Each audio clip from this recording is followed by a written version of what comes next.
Every empire in history begins with the same illusion, the belief that strength, power, and influence can last forever. Rome believed it. Spain believed it. Britain believed it.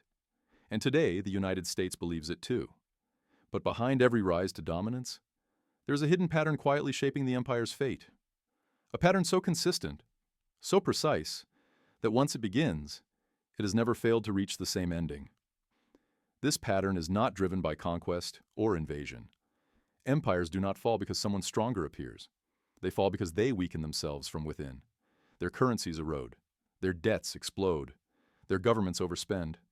Their systems rot slowly, then all at once. And when the currency collapses, everything built on that currency, armies, infrastructure, global influence, collapses with it. History shows this with chilling clarity. Rome ruled for 5 centuries before its money became worthless. Spain possessed more silver than any civilization on Earth, but still bankrupted itself into irrelevance. Britain controlled 1/4 of the planet, but lost its empire in a single generation after its currency failed. 4 times in recorded history, dominant empires followed the exact same script. Overextension, deficits, debasement, inflation, collapse. Today in 2025, a 5th empire stands at the same crossroads. The United States, the world's reserve currency, the center of global finance, the modern equivalent of Rome at its height, now displays every warning sign of the pattern. The question is no longer whether the pattern is repeating. History has already answered that. The only question left is where we are in the sequence, at the beginning, the middle, or approaching the end. To understand what comes next, we must return to where the pattern first appeared, the empire that showed the world exactly how a great civilization destroys itself, not through defeat, but through its own money. Rome did not fall in a single moment. It did not collapse from invasion, rebellion, or famine. Its decline began with a single, almost invisible decision, a small change to its money. And that change revealed the most dangerous truth of empire.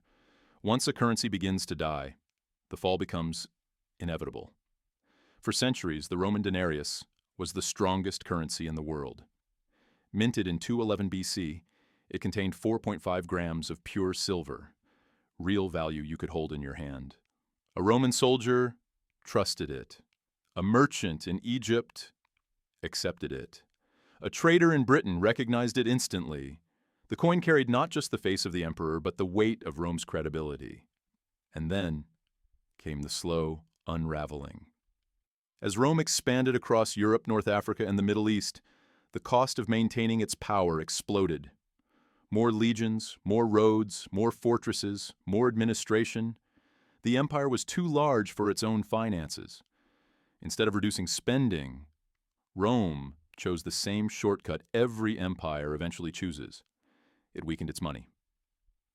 Emperor Nero began the process by reducing the silver purity from 100% to 90%. A small change, barely noticed, but devastating in its implications. With the same silver, the empire could mint more coins, a hidden form of taxation disguised as prosperity. After Nero, the debasement accelerated.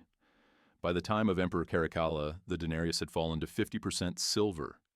Under Emperor Gallienus, it dropped to just 5%.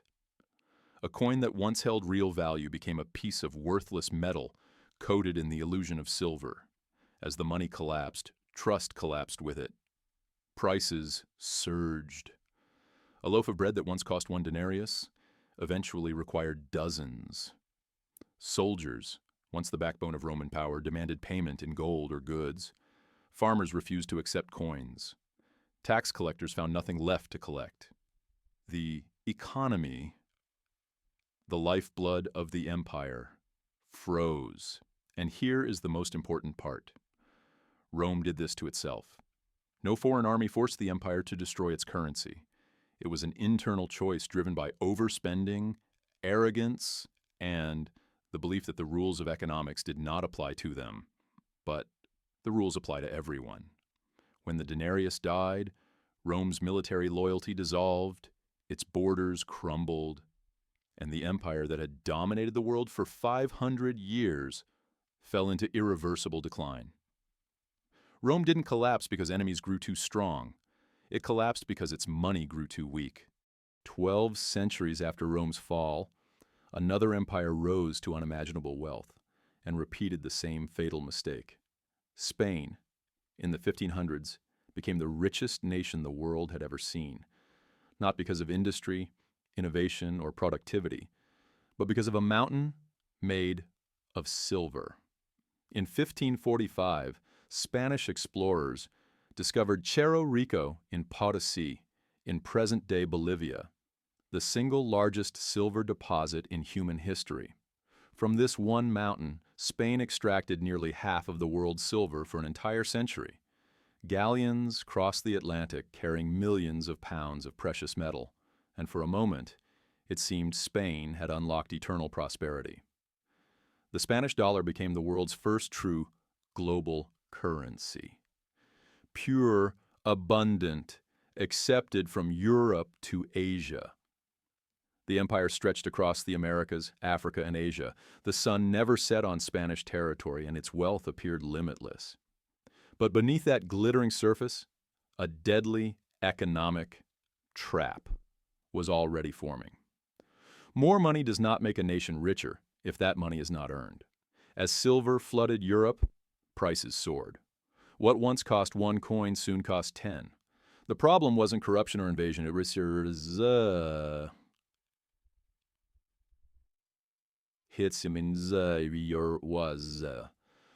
simple mathematics. Spain was printing wealth in silver faster than value could be created. Inflation ate through its riches like acid, and while the treasure ships arrived endlessly, Spain built almost nothing. No competitive industries, no innovative economy, no foundation that could survive without silver. The empire spent its riches on foreign goods, extravagant luxuries, and endless wars. Silver poured in, then flowed right back out. By the late 1500s, the Spanish monarchy was drowning in debt. King Philip II inherited massive liabilities, and instead of cutting spending, he borrowed more, fought more wars, and made the same mistake Rome made. He believed the wealth would never run out. Then came the defaults. 4 bankruptcies in just 40 years, the first sovereign defaults in modern history. Each one shattered global confidence. Lenders refused to finance Spain. Interest rates exploded. The government began minting coins with less silver, introducing copper coins disguised as precious metal. But no one was fooled. The currency lost credibility, and with it, Spain lost its golden age. By the 1600s, the empire was in irreversible decline. The military weakened. Trade collapsed. Colonies drifted away. A nation that once controlled half the world's silver ended up bankrupt, hollow, and powerless. Spain proved, hombre, sakin tunfintais, sakumpaitan tungsem, herdan angry Jordan. True. Shouter truth. Even infinite resources cannot save an empire that destroys its own currency. The British Empire was the largest in recorded history, bigger than Rome, wealthier than Spain, and more globally dominant than any civilization before it. At its peak in 1922, Britain controlled 1/4 of the world's land and population. Its navy ruled the oceans. Its trade networks shaped global commerce. And at the center of this power stood the British pound sterling, the world's reserve currency for more than 2 centuries. For generations, the pound was as good as gold. Literally. Under the gold standard, 1 pound sterling could be exchanged for a fixed amount of gold. Nations trusted it, banks relied on it, global trade was conducted in it. As long as the pound remained strong, the empire remained strong. But, just like Rome and Spain, Britain pushed beyond the limits of its finances. Empire is expensive. Colonies require administration, infrastructure, and military protection. Wars require unimaginable resources. And by the early 20th century, Britain had entered a cycle it could no longer escape. World War I shattered the British financial system. Before the war, national debt was $650 million. By 1919, it had exploded to more than $7 billion. The government suspended the gold standard and printed money to fund the war, a choice every collapsing empire eventually makes. After the war, Britain attempted to return to the gold standard at its old exchange rate, an act of pride rather than realism. The pound became overvalued. Exports collapsed. Unemployment surged. The economy stalled. By 1931, Britain was forced off the gold standard permanently, marking the beginning of the pound's long decline. Then came World War II, the final blow. Britain entered the war already deep in debt and emerged nearly bankrupt. Entire cities were destroyed.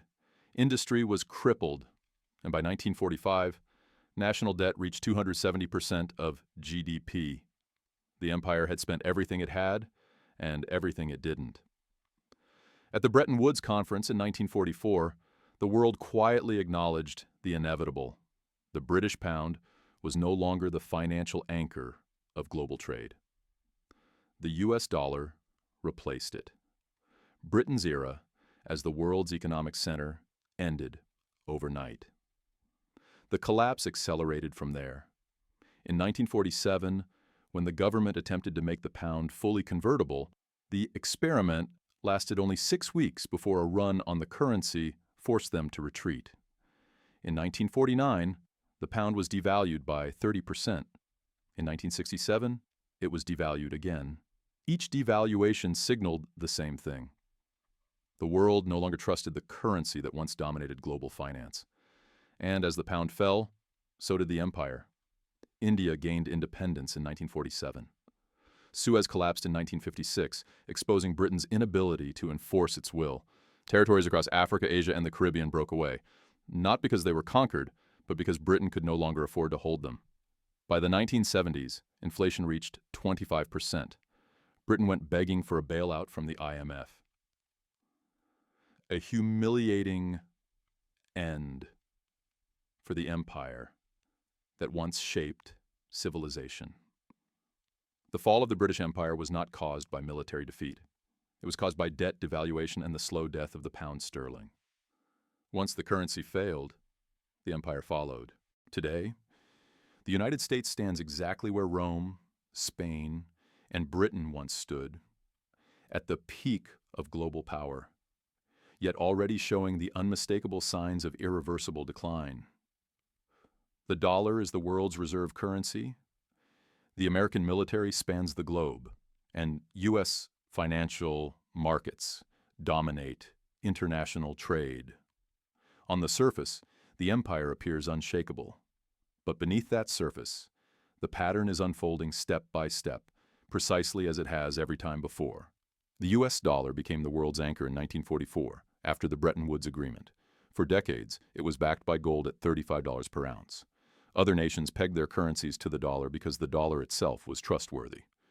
This trust built the foundation of the modern American empire, the ability to borrow cheaply to fund massive military expansion and to influence every corner of the global economy.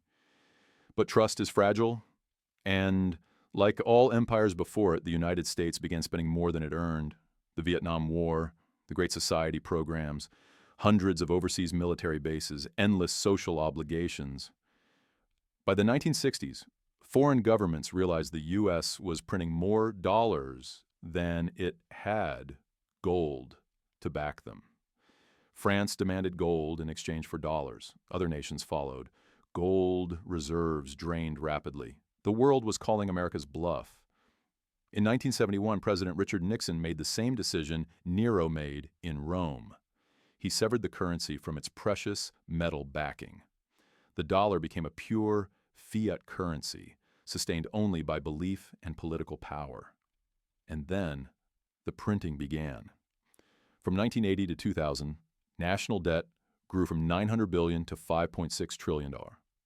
By 2020, it reached $27 trillion today.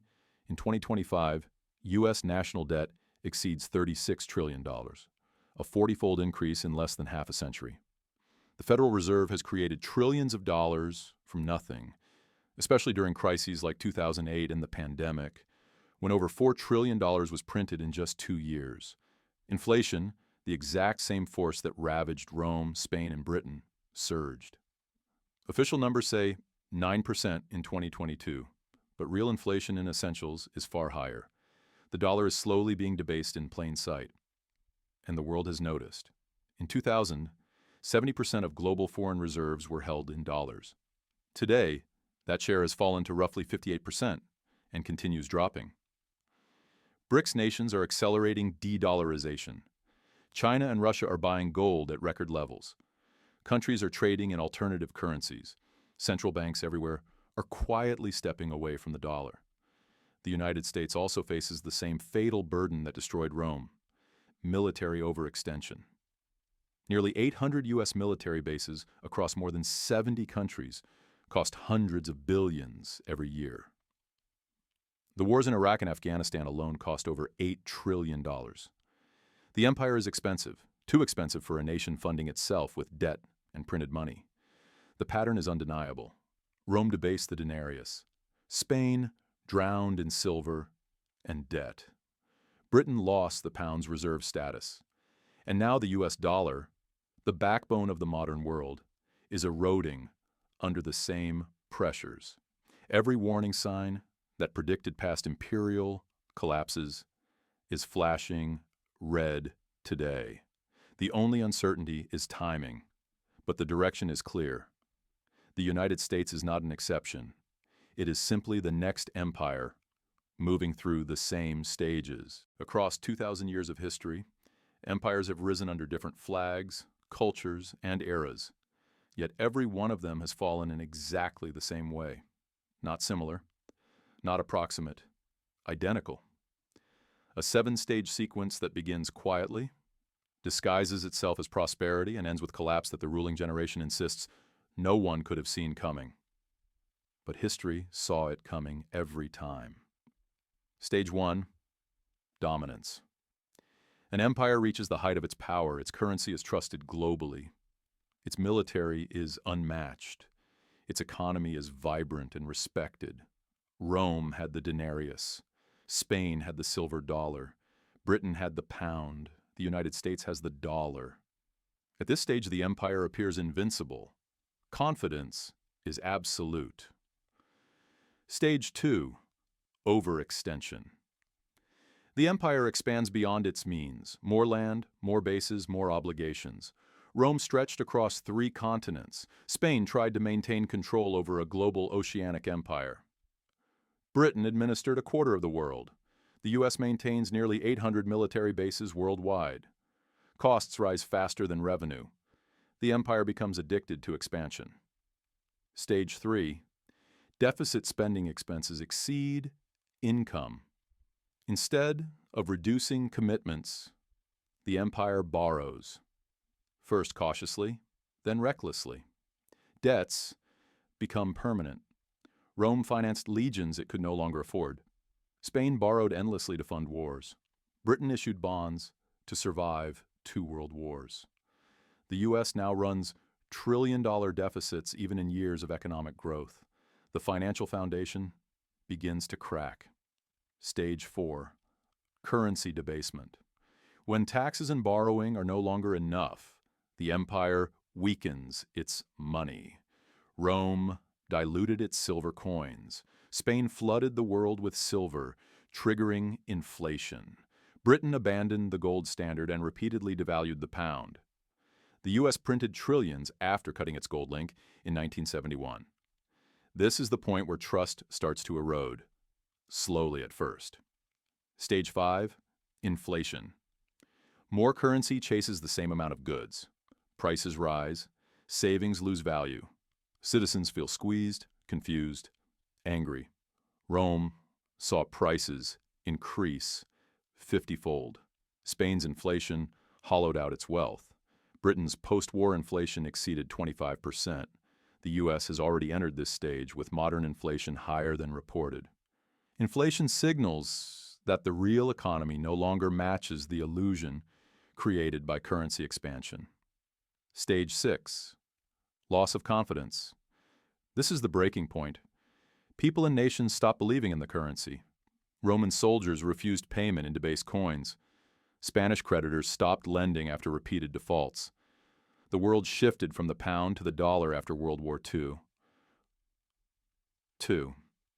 Today, nations are reducing their dollar exposure, buying gold, and creating new trade systems. Once confidence is lost, collapse accelerates rapidly. Stage 7. Collapse. The final stage. The currency fails or loses its global status. The government can no longer fund its commitments.